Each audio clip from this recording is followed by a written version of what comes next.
Okay, good morning, everyone, and you are welcome to the Benin Empire Advancement League. With me today is our Vice President, Mr. Joe Maui Orupe. You are welcome, sir. Good morning, sir. Happy Sunday. Good morning, Mr. President. Good morning, viewers. Good morning, brothers and sisters, and descendants of the great Benin Empire. Good morning to you from here in Africa. No, Nigeria. Yeah, Africa. Good morning to everybody. I hope we are all doing fine. How are you, Mr. President? I'm doing great, sir. Okay. Today's Sunday. We are today. Okay, so Mr. President, there are a couple of things I would have wanted us to touch today. I don't know, but I think we have a little bit of time constraint. Okay. But I still want us to at least touch on 2 or 3 subjects before we call it a day. You know, today is Sunday, and we like to visit families, you know, go on a treat and some stuff like that. So, straight to the point. First of all, there's the issue that is going on in Nigeria. You know, the political climate is quite tense, and you know, the last time we discussed about how the CBN policy and the lack of naira is affecting Nigerians, and it's still persisting. I wanted to have your thoughts on what you think about the whole situation and how it affects us generally, and what would have been the way out, you know, for us as a people, Mr. President. Okay. Good morning, everyone. Once again. Thank you for the question. Although I'm not living in Nigeria, but I have a sense of what is going on in Nigeria. Through the information I'm collecting, and also discussing with people who have knowledge of what is going on in Nigeria. I think what is going on today is just disastrous, to say the fact. Mismanagement, misinformation of everything that is going on in Nigeria, because I believe the CBN president or director should come out to inform the people, to really give the people a sense of what is going on. And they are not doing that, because people, they need information so that they can go on with their daily life, with their daily business. You see, everything you hear today is from saying and saying. The other one said this, the other one said that. Yeah. But there's not really information from the CBN, Nigeria Central Bank, or what they call it. Yeah. So to the public, so that the public can understand really what is going on. You know, in the beginning, I was saying that this whole situation is wrong, because everything is not planned properly. Because there's no country in the world that give the deadline for you to change your old money to the new currency. Because that is not acceptable to everybody, because you are putting a huge amount of pressure on people, a lot of stress on people who doesn't want to be stressed.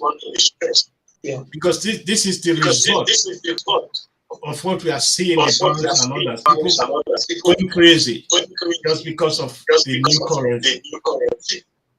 If there is no deadline, if people can come and change their money and go home, or through their account, do that and go home, I don't think we'll be having all this stress we're having, right?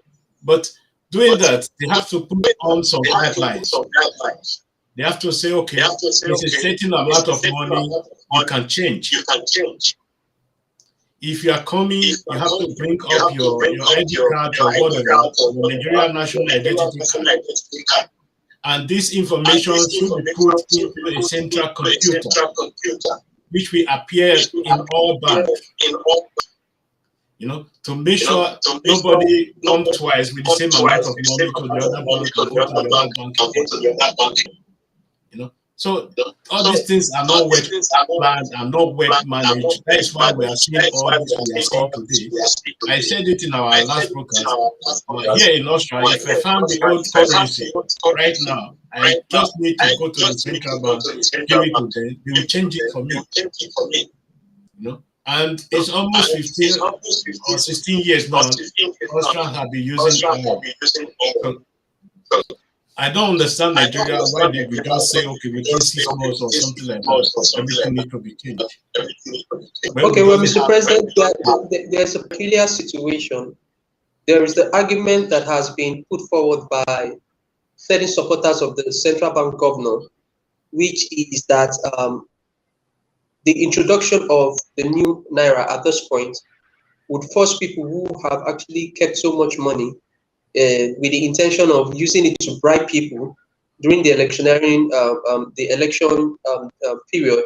It will force them to bring those monies out. And also, there's also the argument that the introduction of the new naira would also stop kidnapping and banditry. Impede those people from having access to funds. Then there is the cashless policy, which has been actually on for over a year. So all this, when you add these whole arguments together, can we really blame the CBN governor? Because we are in a peculiar situation.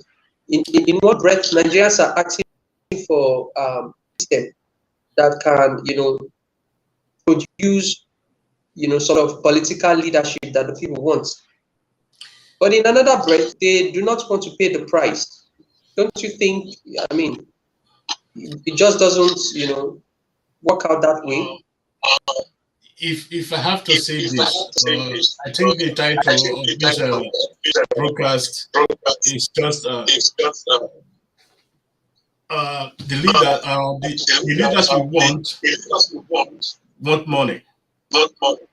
The kings struggles. The issue is, if everything is well planned by the CBN, there's no need of putting blame on them. To say because some people, some individuals have money in their apartment or in their building, because of this, maybe 100 or 1,000 people, you want to punish 200 million people, that is not necessary. You can't because of David and punish Solomon. You can't because of Solomon or punish David. That is not done. There should have been a policy. Mr. President, in a particular situation, the Nigerian people would have to decide what they really want. Do they really want leadership that will not be produced by the process through the process of vote buying, or do they really just want to live their lives, and move on? Because the truth is, a lot of people have been spending money without having to use the ATM. Of course, people have been complaining the apps are not working. You can't even actually transfer money. For days, a couple of banks have had to shut down because I know of Zenith Bank, and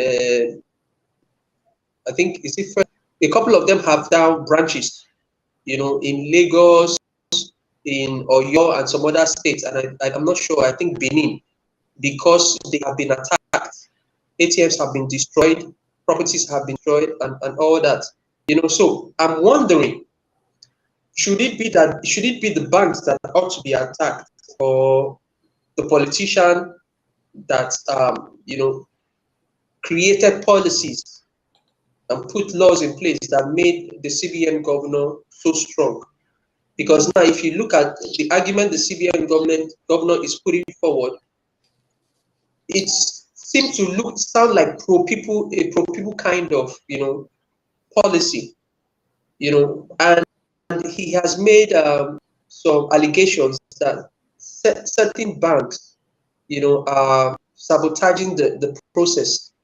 Because I have also seen videos in circulation where you have monitoring things from central bank governor, the central bank, going into certain banks.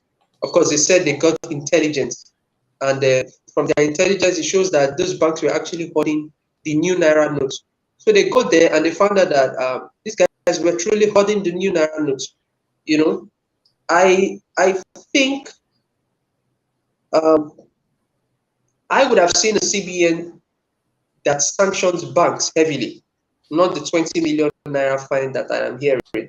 Sanction them as much as 500 million, as a fine for holding naira.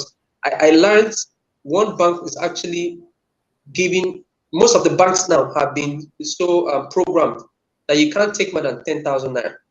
So even if you have a million naira in your account, you join the queue in the morning. Some people actually sleep in ATM machines now, but you cannot take more than 10,000 naira.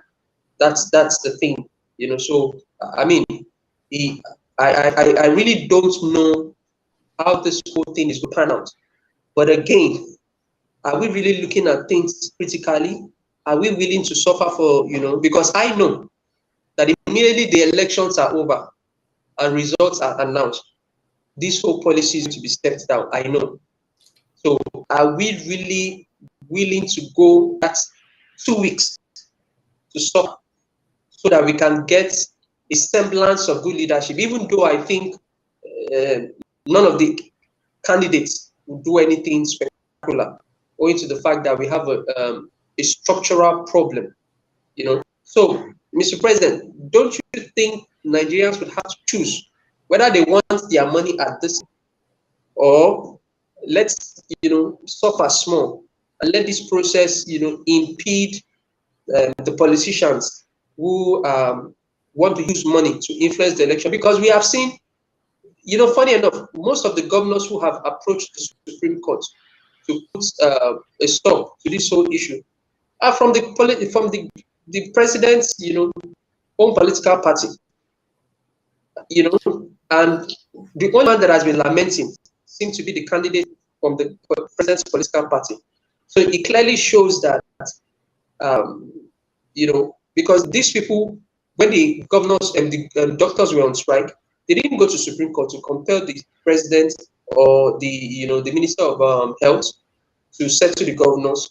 When ASU was on strike for almost 1 year, they didn't go to Supreme Court to compel the Minister of Education, to make help, compel the Minister of Education so that teachers would go back to the lecture rooms. But they could approach the central bank and the Supreme Court so that the Supreme Court can help them, put a stop to what the central bank governor is doing. We could clearly tell that the reason why they are doing this is because the policy directly affects them, and not that they love the people so much, because nobody can convince me that these politicians love the people.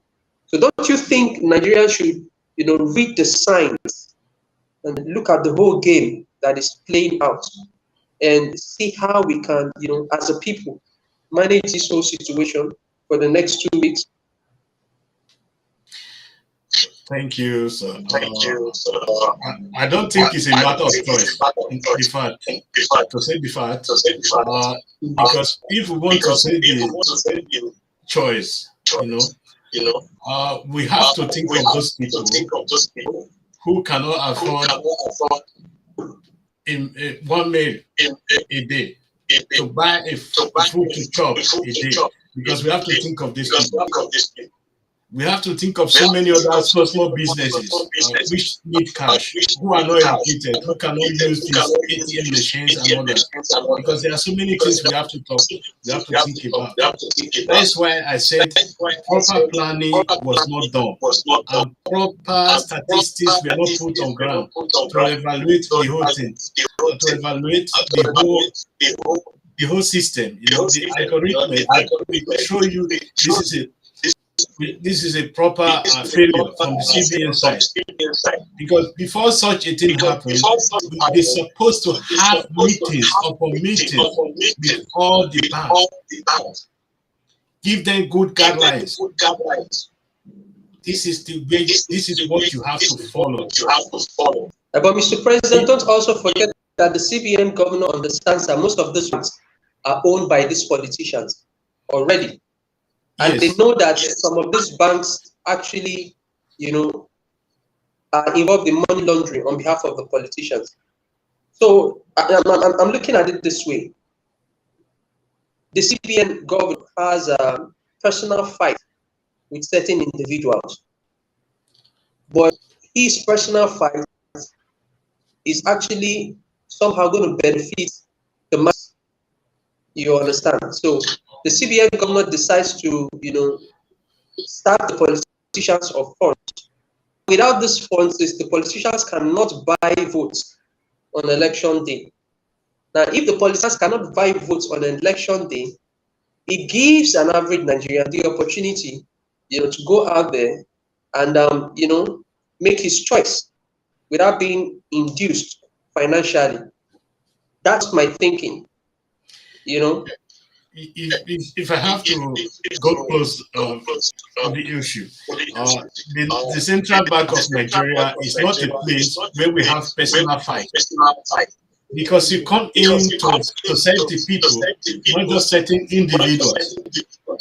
You come in to serve 280 million people, not just certain individuals. Because if you come in and say, okay, I'm having an issue with such a person, because they can be able to maybe use their money to win the election, that will not be right for Nigerians.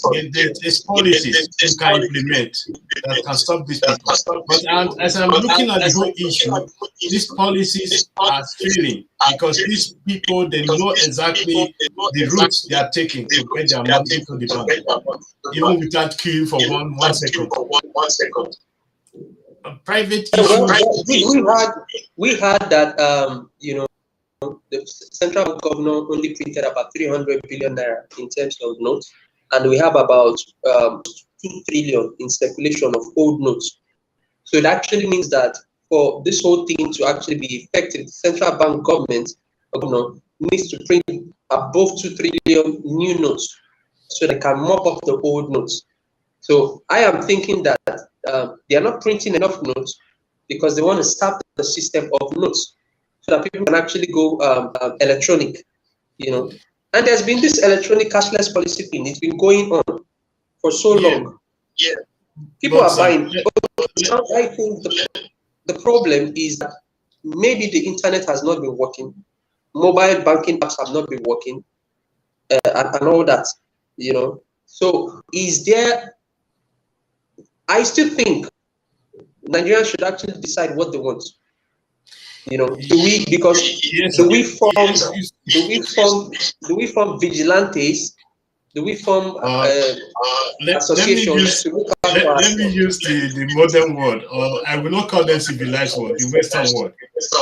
Yeah. For example, upon all the digital or electronic system and others, we are still using cash day in and day. Everyone needs cash. We use cash day in and day. But Nigeria doesn't have the same system as these people. Our system is not yet in this standard. Then we can say, okay, people should be using ATM machines. How many ATM machines do we have for 200 million people? We have to ask that question.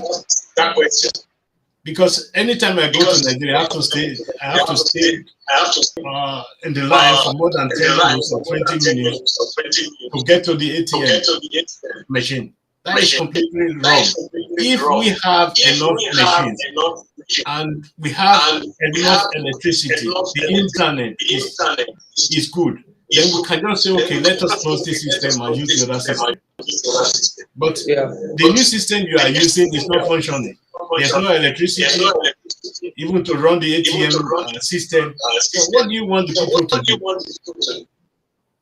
So it's not just a question of choice, it's the system we are implementing that is the problem.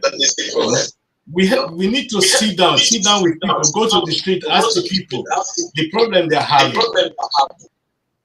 Then before you come up with a system that really fits Nigeria, because we cannot just say, okay, we have now a machine that is taking responsibility of everything, we will leave it for the machine. No, because that machine will mess up one day and everybody will be in the problem. That is why the Europeans and the Americans, they do their own in a way that the card is still there for them to use. It's still in circulation. Anybody who has the choice or want to use the ATM machine can use it on its own way. An ATM machine is not just danger-free, it's also something that is very dangerous, because we have seen people accounts being moved and nobody knows what is really happening. Because if I use my ATM card here and then there's a problem, the bank is also responsible in some ways. But in Nigeria, there's no policy about that. There's nothing that's really guide all these things. All these things need to be done. If all these things are in place, then we can start changing gradually. It's not just something that you brought to people once. Because if you throw a stone to the air, it's coming down. Yeah. But if you have something to suspend it on the air that is not coming down, it will stay. Because the system we have now, we throw a stone up, and the stone is falling gradually down. That's the system we are having. Because the CBN governor may be leaving after the presidential election. Maybe we are going to be having another CBN director or something like that. Yes. In the coming months, he should be on his leave and out of the system. So I think one of his directors or probably somebody else is going to be appointed as a CBN. Okay, Mr. President, thank you for your contribution on that subject matter. I wanted to talk about a little bit about the politics. Maybe we could do that for the next 3 minutes. There's been this issue of cyberbullying, persistent cyberbullying, name callings, threats, and all that by people who seem not to endorse the candidates of the Labour Party in person of Mr. Peter Obi. I've had my own fair share of insults and bullies and threats, and some of these insults and threats are actually even coming from our own Benin people. Yes. What's your take? What do you see? What do you think is the problem? Anyway, to say the fact, somebody with knowledge know the effect of cyberbullying. We hosted Ijele and Mr. Raga, I think it was 2 years ago, almost going to 2 years. We were talking about all these issues. Nigeria needs to implement some policy that is guiding the social media. You cannot open a social media account without your real identity. Because the social media is a crime space. People use it as criminal space to deal with other people. This is where the federal government should have come in that period to say, okay, such a things are happening. This account must be traced to the people who owns this account, and they must be held responsible. They must be held responsible of their doing. Because right now, what Nigeria is doing, you can create accounts without even giving your own full identity. Like here, the page we are using, the Facebook we are using, I have to do it with my own national identity, with my own passport. The government here, they require it. If anything happened in my page today, I will be held responsible. Even though people are using fake names, they know exactly who owns that page, and they are tracing it right to the point to that person. And they will hold him responsible for what he did. Because why do they do this? They are free words. They want everybody to be free. Don't misuse it. Don't use it to create a criminal avenue. People committed suicide because of cyberbullying.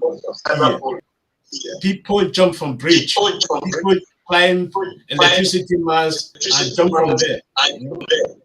Because people were bullied them on social media. They make them to come up with justice. We mustn't just be saying, okay, we are free, we want free speech, and free speech is dangerous in some ways. Need to be censored. Need to be censored in some ways that it won't affect other people. Because so many of these people, they feel so powerful because people doesn't know their identity. Because nobody can trace them to their background. They must be held accountable. Because there's nothing you can say to these people that can really stop them from doing what they are doing.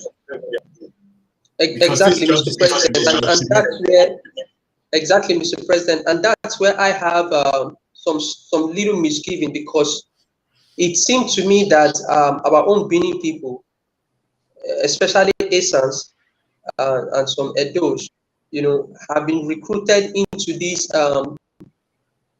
cult of cyberbullies and rumor mongers, propagandists, and liars and agents of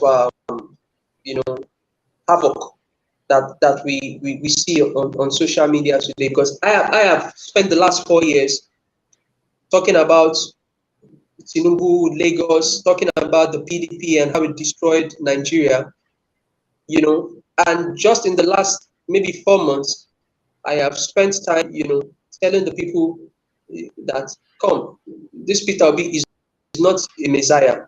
You have his track records. His track records are not what they say it is. I have not been threatened, never been cyberbullied the way that I have in the past 4 months, in the whole of 4 years. In the last 4 years that I've been talking about Tinubu and Atiku, the funniest thing is that the articles and the articulators and the Baptists, do not even threaten me 10%.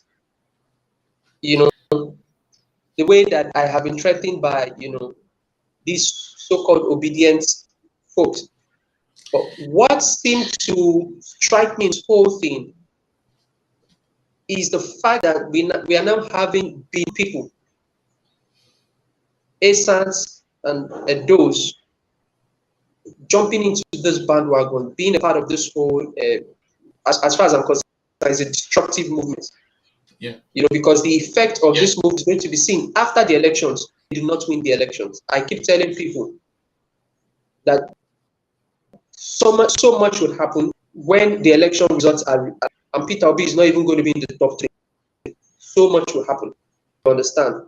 And for me, become quite a little bit surprised or concerned when I begin my own Benin people jump on this bandwagon. Is it that our people do not have a mind of their own, are not educated, as our fathers were, or are just being unnecessarily, I don't know, expressing so much exuberance unnecessarily? What do you think, President? Okay, let me start from 2 years ago. When President Buhari was used as a scapegoat in the social media. During the time of the IPOB, Nabukanu, everybody has this experience. What Buhari might have went through that period. Telling people he's from Sudan, telling people he's not even, is dead and all that. This is the system of the IPOB, who now joined the Peter Obi Labour Party. Because we can see the whole machinery they are using. We know so many Igbos live in the city, who are second generation, even third generation, who are living there. Some of them have even Edo names. So, and there are some of our Edo people also who are not well educated, who really know the impact of what they are doing. Because I can't see a South Nigeria calling Mr. Obi a messiah. There's no human beings a messiah. You are only a messiah of yourself. Exactly. Nobody is a messiah. Can give you what you need for your life. You know, you have to make a step forward, and people will help you. If I look at where Peter Obi was a governor in Anambra State, he wasn't a messiah then for the people. At all. So I don't think if you cannot manage a state, how do you expect him to manage a nation of more than 200 million people? People doesn't really understand what they are doing, because if I start to start talking, people will start insulting me, and I won't stop talking again because I will just continue to be talking until they get quiet. I think, Mr. President, I think one of the reasons why a lot of people are supporting Peter Obi, majority of the folks who are his supporters are actually from the southeast. So there's a tribal sentiment to that. That's one. Yes. Another set of people who are supporting him are those who feel that presidency should come to the south. So that's another regional sentiment. Then we have another set of people who think he's a Christian, even though I believe he's not. He's just, a charlatan. So there's also the religious sentiment attached to it. So you have three forces coming together, to push an agenda, and I think our people, I'm talking about the Benin people now, do not seem to have a clear understanding of what leadership and politics is. And I begin to question our ability to properly use our brains. Is it that critical thinking as a Benin man has reduced drastically? Because if you look at our forefathers, when we were Western region, they were futuristic. I realize that being with this Western region folks, you're not going to actually achieve anything. So we had this pesticide, and that produced the Midwestern region that later became Del. And you could see that if not for the coups that took place, the Midwestern region, hit the ground running. We had the textile mill industries, we had the roads, we had the rubber industry, production industry, we had our own brewery, those things. In the space of 2 years, a lot was going on until the coup took place, and truncated everything. Then we had state creation, and they created a Do state and Delta state, and part of the Benin's cut into Bayelsa and the rest of it. So I am, when I look at the whole thing that is going on, I'm asking myself, are these the sons and daughters of critical thinkers of 50s, 40s, 70s, 60s? Are these the children, the grandchildren of these critical thinkers, the Enahoros, the Ogbemudis, the Ambrose Alis? I'm beginning to wonder, because we do not seem to live up to the expectations of our fathers and our grandfathers.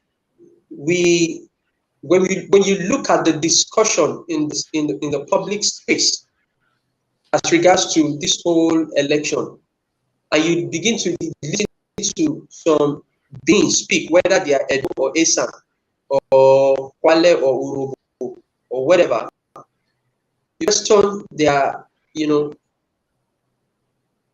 ability to properly use their intellect. You know, I am quite sad to see a lot of our people speak with so much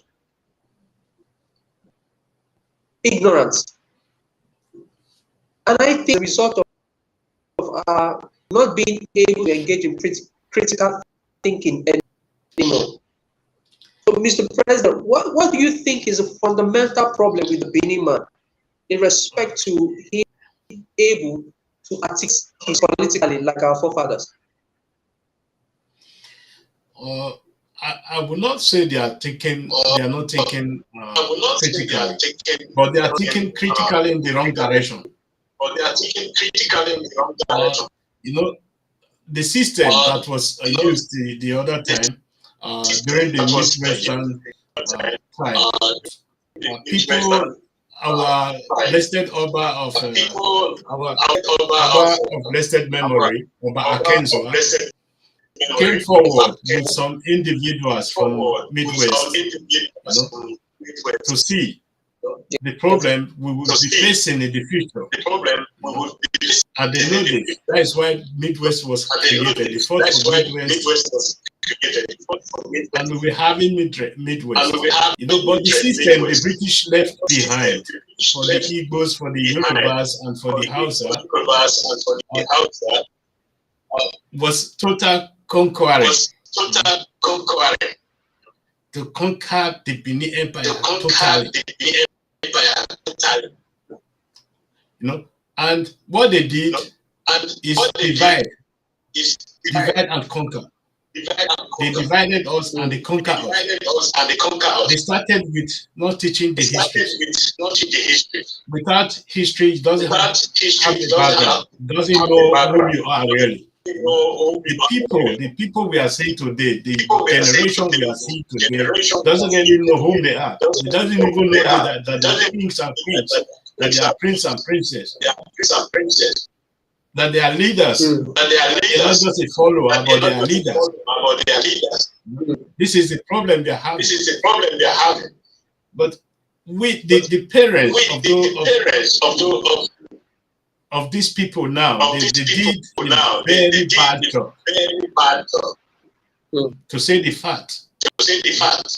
Because if you go to Benin today, even the Edo language is dying up. Why? Just because the parents of these people think teaching them Edo language will bring them backward. So this is what they are facing. So this is the consequence. Because a good person who is a prince could be running behind Tiku or running behind Tunubu or Itabi. This is insult on our part. Because the both sons and daughters we know are fighters, are freedom fighters, who go out there to tell you what you are doing is wrong.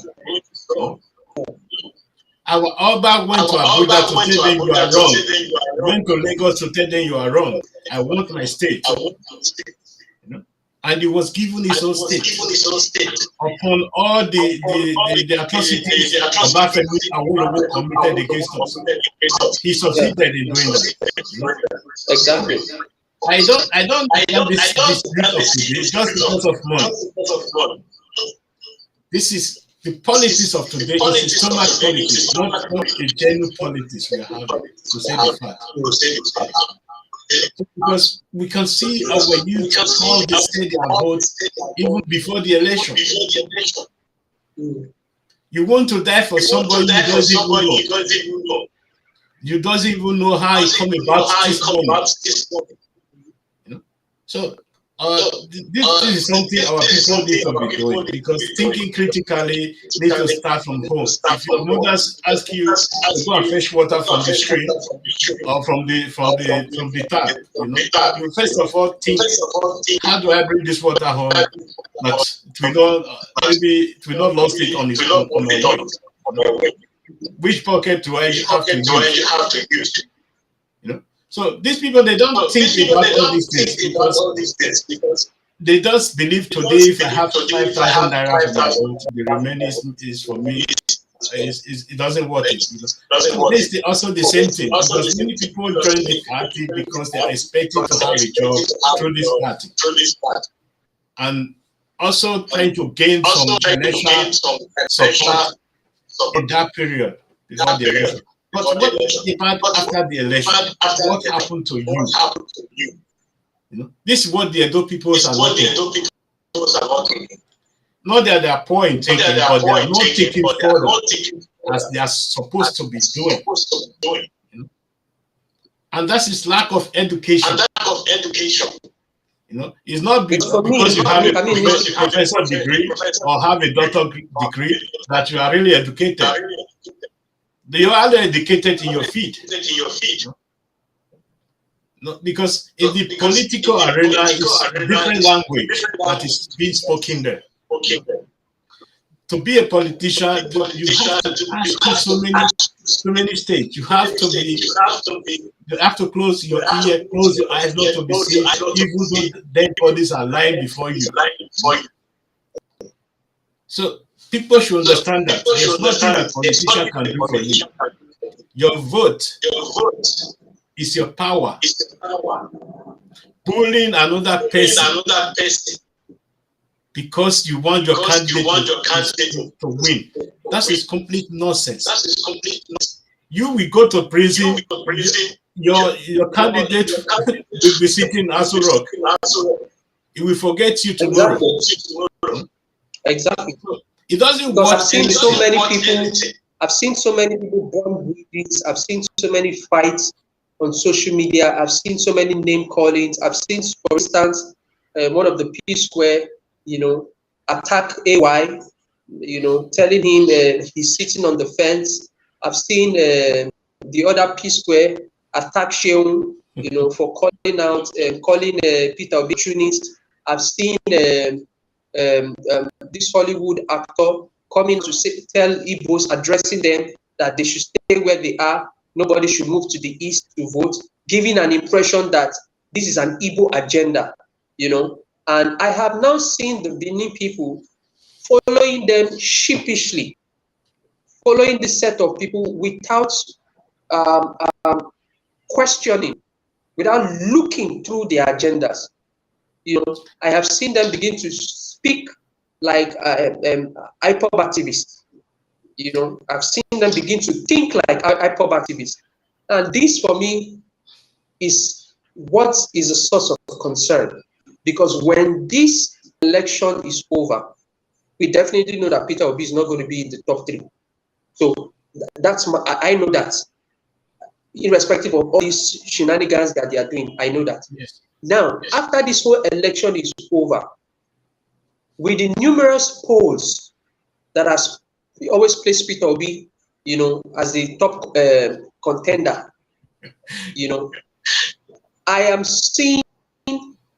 I'm beginning to see Edo states, a Delta states, where our own people will be recruited into this IPOB agenda. That's my thinking.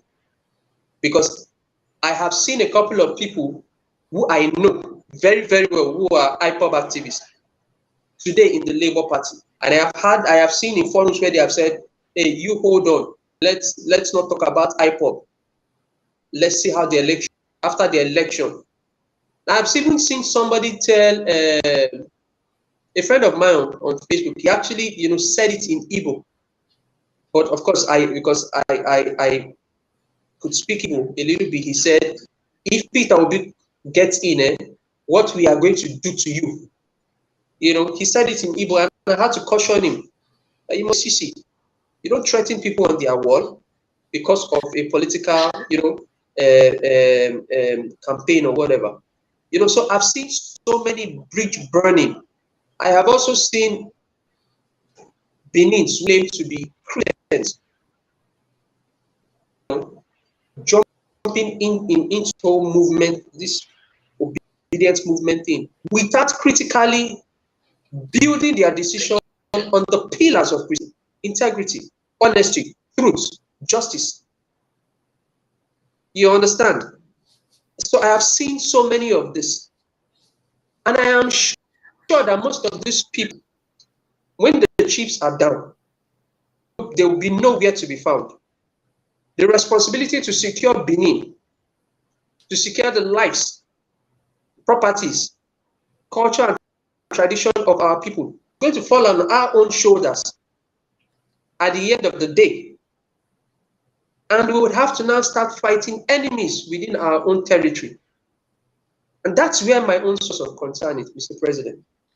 So I do not know if in 2 minutes, if you could just, Okay, let me just start analyzing from 3 years ago when Nadi Kanu came from the east and started insulting Benin, started insulting everybody. We know some Edo people were with him. Yes. Some people from Delta were with him. Exactly. So it was a hard fight to convince these our people that they are fighting in the wrong front. Exactly. And this is what's still happening today. Our people doesn't really know where they belong. Exactly. They talk of Christianity. Nigerian politics doesn't need whether you are a Christian or a Muslim or a traditionalist. It shouldn't have anything to do with our politics.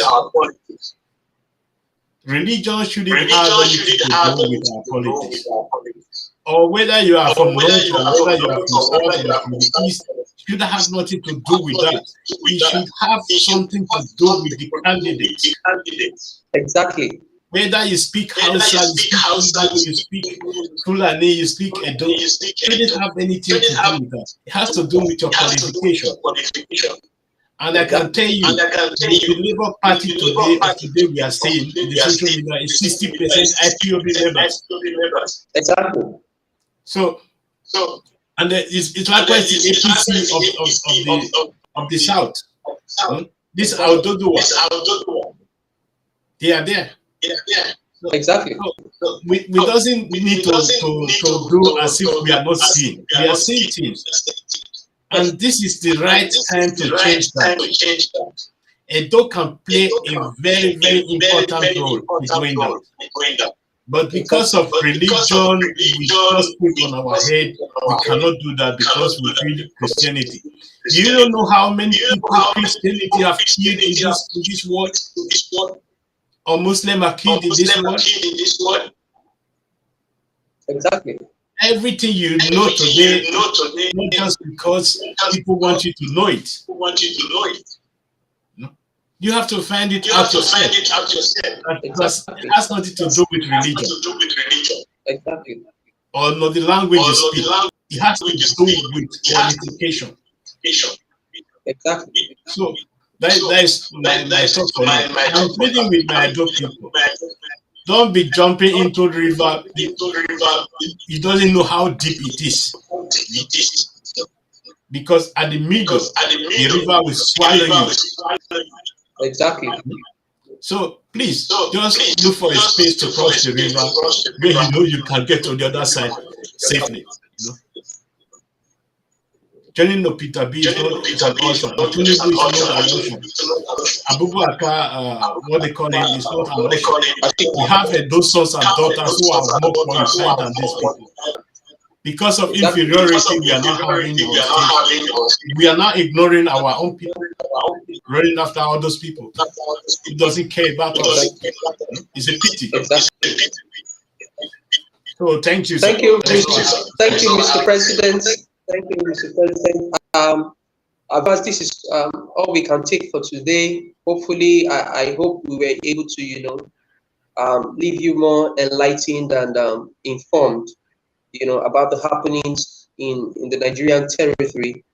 In a couple of weeks, we'll be looking at the happenings in Ghana and how it affects the Benin's descendants of the great Benin Empire in Ghana, which are the Eves and the Gadagbes. We'll be looking at how the politics, how the movements affect our own brothers and sisters over there. I am, very interested in what goes on there because, of my Ewe roots, and